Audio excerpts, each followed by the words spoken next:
All right, there's obviously some things that he's going to have to improve on. Take us through what you see in this clip that they're working on, that he will work on.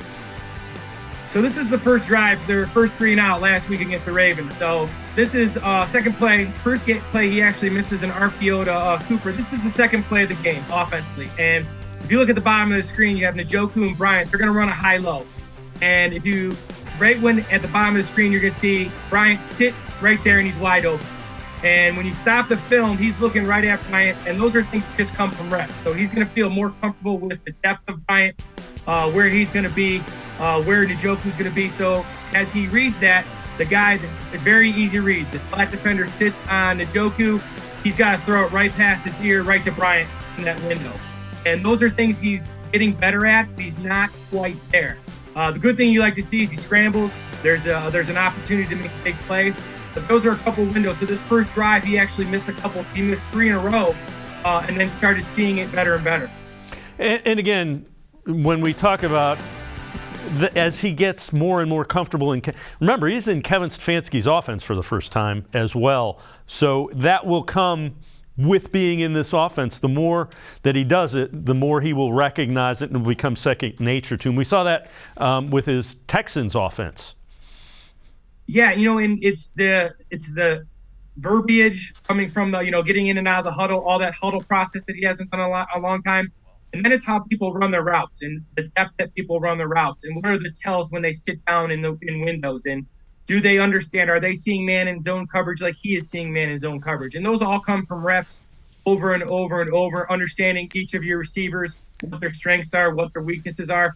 That's just repetition. That's practice repetition. So when you hear about him having good days at practice, that means that timing is starting to click, that understanding what teams are trying to do to him coverage-wise. He's starting to see that, and it's getting better and better. All right, last clip we have, a curl flat. Take us through what you see with this.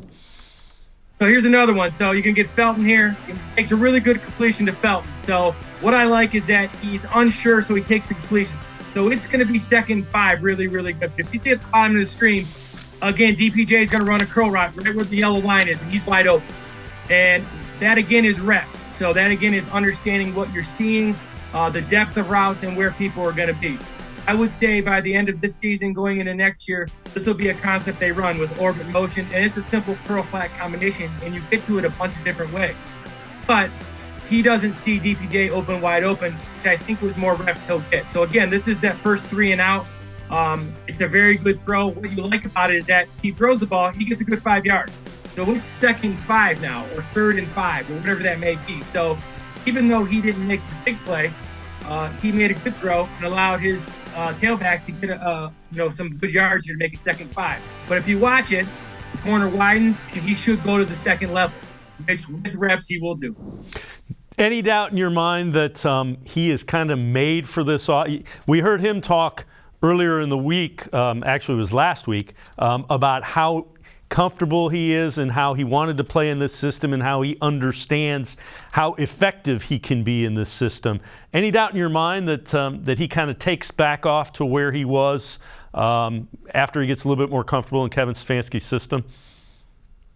Actually, I have no doubt. And the thing that I think will really help him and help the Browns is that they stay fundamentally sound in terms of their run game, not dropping back every single play, but still relying on that run game to open up everything else. Then you add in the empty, the 2x2, the things that make him successful. But things we talked about earlier with the pistol and different things, the run game, to kind of get his juices flowing early in the game.